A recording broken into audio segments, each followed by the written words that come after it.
My world turned upside down when my dad collapsed and was rushed to the hospital. With him in such a critical state, there was no question. I had to be by his side. Regrettably, it meant canceling our long-awaited honeymoon. My husband urged me to go alone, but the idea seemed surreal. Who embarks on a honeymoon solo? In the midst of my turmoil, an unexpected figure appeared. My father-in-law. The very person who was supposed to be in the hospital stood before me, leaving me bewildered. "Why are you here, father-in-law?" I asked, my mind spinning.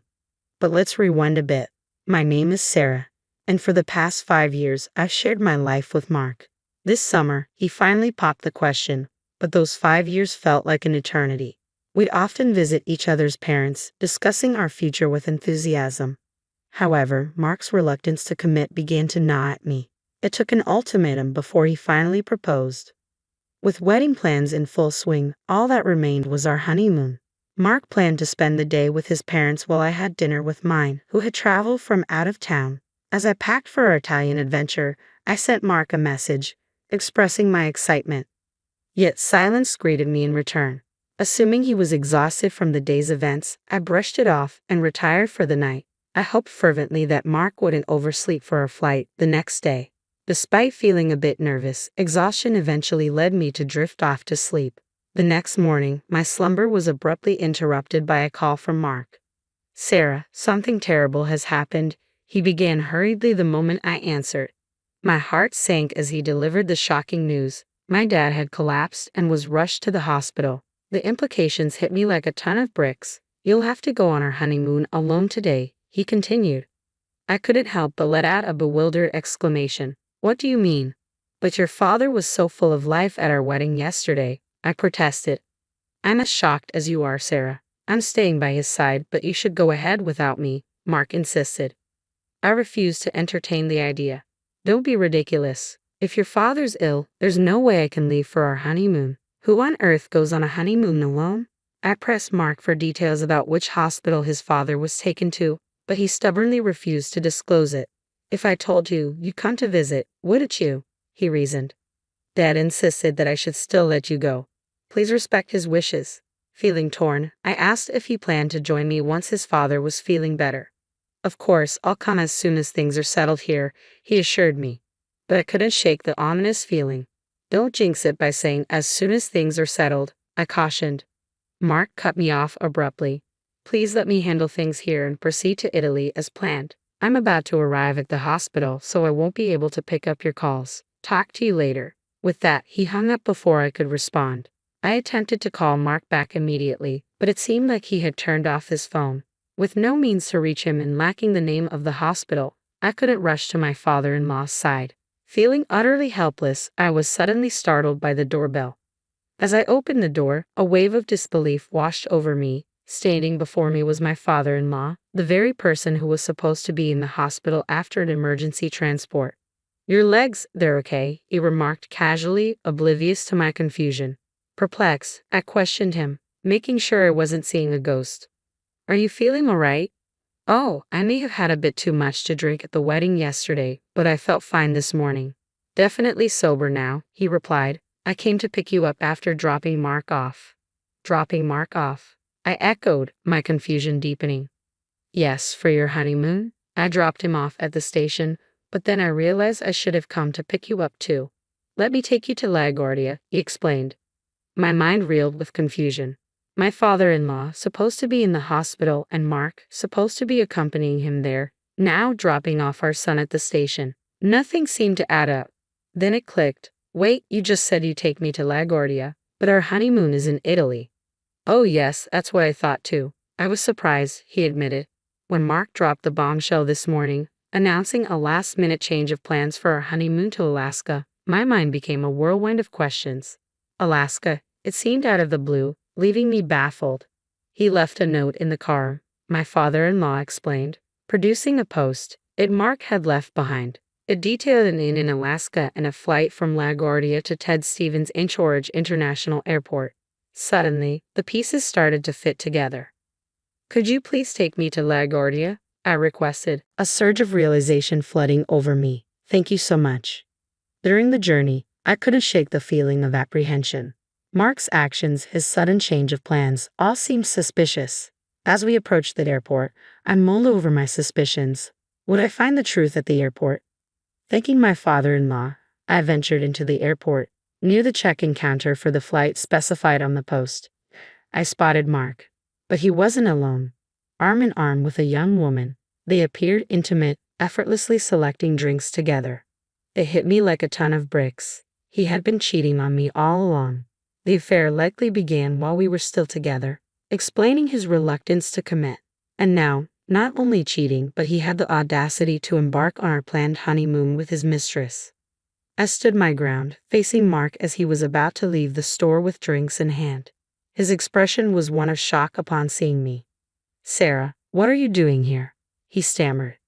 "Right back at you. Why are you, who should have been at the hospital taking care of your father, at a place like this?" I countered. Mark stumbled for an explanation. "Ah, I just came to do some shopping." "Shopping? You came all the way to LaGuardia just to buy a bottle of water?" I raised an eyebrow skeptically. Mark attempted to maintain his composure. Yeah.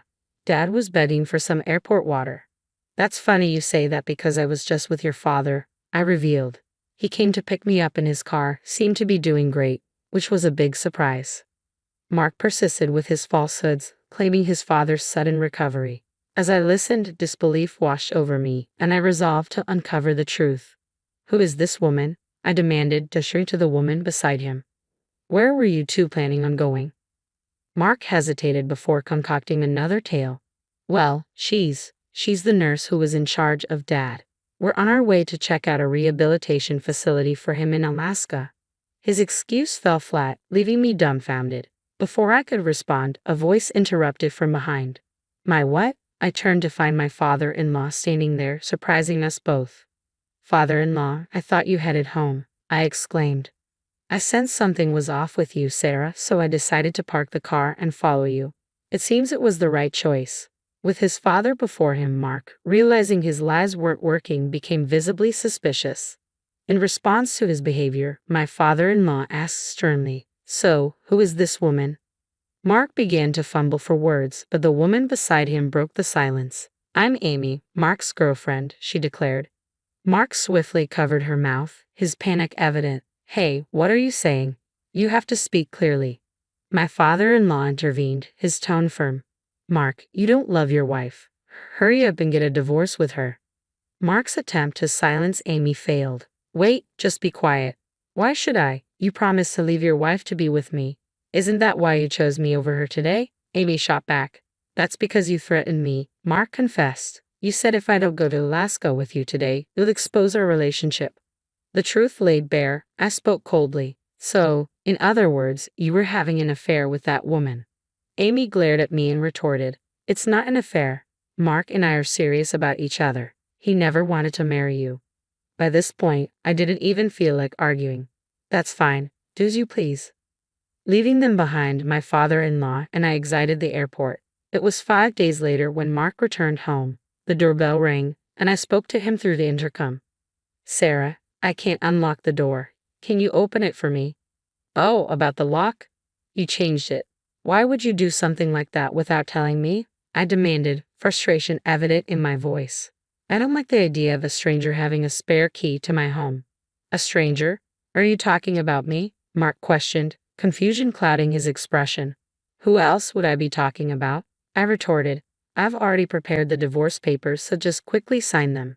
"Wait a minute, let me in first. We can talk after that," Mark pleaded.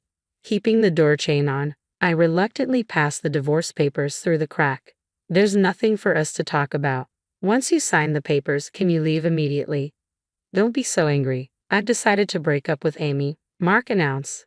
"What do you mean?" I asked, skepticism lacing my tone. "She's terrible. I agreed to go to Alaska because she threatened to expose our relationship, and all she did was complain that the inn was old-fashioned and the weather was bad. It wasn't fun at all. So I clearly told Amy I have no intention of divorcing my wife." "Please break up with me," Mark explained hastily. I couldn't care less whether you and that girl break up or not. The only choice I have is a divorce, even if you don't agree," I replied sternly. "Don't say that. Are you angry because we couldn't go to Italy?" Well, it's a little late, but shall we go now? Mark suggested. Are you out of your mind? How can you even suggest that? I exclaimed. I was wrong to think that I could have a reasonable conversation with you for even a second. There's no way a man who cancels his honeymoon and goes on a trip with his mistress has a reasonable thought process. Sign the divorce papers right here, right now, and also sign this document. I handed him another document through the crack. What is this document? He inquired.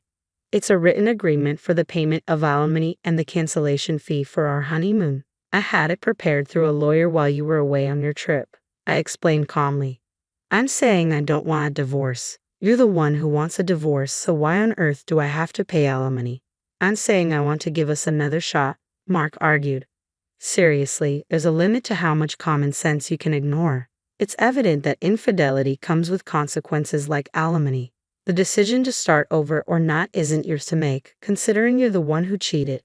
And what's this cancellation fee about? I countered. We don't get a travel fee refund because we canceled our trip on the day. Since it was you who caused the cancellation, it's only right that you pay for all of it, isn't it? I told you to go alone. Not going was your decision, I explained firmly. How could I possibly go on a honeymoon alone? Not only that, but you also lied about your father being critically ill to cover up your affair. There's no way I could have gone in that situation, Mark argued. Well, I really wanted to go to Italy with you too, but I was threatened by Amy and had no other choice. You wouldn't want your husband to lose his job because he's exposed at work, would you? Mark continued, defending himself. She threatened to expose you at work. Yeah, that's right. If she says she's going to do it, she will. It's all Amy's fault, Mark insisted. Surely Amy does have a kind of vibe where you can't predict what she might do once she sets her mind to it. Considering she even declared, I'm his girlfriend directly to his wife, she must be quite a wild one, I mused aloud. In fact, I was relieved. With an opponent like Amy, Mark would self-destruct even if I didn't do anything. All that was left to do was somehow get him to sign the divorce papers, I concluded, pretending to be worried. Deliberately, I questioned him. Hey, are you sure it's okay for you to be here? What do you mean? Mark responded, puzzled. You broke up with Amy, right? Wasn't she angry? I probed further. Of course she was angry, but I'm done with her, Mark assured me. What? You might be fine, but what about Amy? Given her personality, I wouldn't be surprised if she storms into your office and exposes you, I warned. Indeed, that would be disastrous. I need to go to the office and stop Amy. Sarah, please pass me my company key card, Mark requested urgently. I pulled out Mark's company key card from his drawer and showed it to him. Yeah, that's the one, he confirmed, reaching for it. Quickly, I shook off Mark's hands as he tried to take it through the gap in the door. I'll give you the key card in exchange for your signature on the divorce papers and the payment agreement for the bill. With this proposal, Mark would likely agree and sign. Have you decided? You better hurry. Amy may beat you to the office, I urged. All right, Mark relented reluctantly, signing all the documents and passing them through the gap in the door. Here, this is good enough, right? Hurry up and give me the key card. Once I handed over the key card, Mark dashed off towards the office. I went to the courthouse to submit the divorce papers and handed the signed payment agreement to my lawyer. It was a relief that at least the financial matters had been sorted out. The next day, I received a frantic call from Mark. Hello? Ah, Sarah, what do you want? We are legally strangers now. We have nothing to talk about. Mark snapped. Wait, don't hang up on me, Mark pleaded desperately, leaving me feeling a little curious about what happened. I decided to listen to this story. So, what do you want? I inquired. I was called by the board when I got to the office today. Everyone knows I had an affair, even though I got ahead of Amy. Isn't that weird? Mark began. That's because I told them. I confess. What? You told the board? Mark's surprise was evident. Yes, I felt sorry for them because they came to our wedding, but we got divorced so soon. You seemed busy with Amy, so I decided to explain the reason for our divorce to our guests, I explained. Guests? You mean not just the board? You told everyone at my office? Mark's disbelief grew. Yes, when I told them my husband preferred a cheatcation over our honeymoon. Everyone was appalled. But how am I supposed to face everyone at work going forward? I questioned. You don't have to hide your true self anymore. Isn't that a good thing? Mark attempted to reason. Don't mess with me. You ruined my life, I retorted. I should be saying that to you. I wish I could reclaim the 5 years I wasted on someone like you. Mark responded, defeated. When I raised my voice, he had nothing more to say. Why don't you just be with Amy? If her feelings for you are so strong, wouldn't she support you even if you quit your job? I suggested. No way. Nothing good happens when I'm with that woman. The only one who can support me is you, Sarah. Mark pleaded. Nothing good happens when I'm with you. If you want support, you should think about other people's feelings a bit more before you act, I remarked. Yeah, I truly regret it. So let's try again, Mark proposed. No chance. How about reflecting, turning over a new leaf, and getting back into the dating scene? Oh, and maybe find a job first, I suggested. Sarah, don't abandon me. You're the one who betrayed me first, Mark pleaded. You'll just have to live with your regret, I replied, ending the call abruptly. It seems Mark returned to his parents' house to borrow some money a few times, but my father-in-law, who had been made out to be gravely ill without him knowing, and moreover, was used as an excuse for Mark's infidelity, was furious. Eventually, he cut ties with Mark. Mark found it increasingly uncomfortable to be at his company and ended up quitting his job.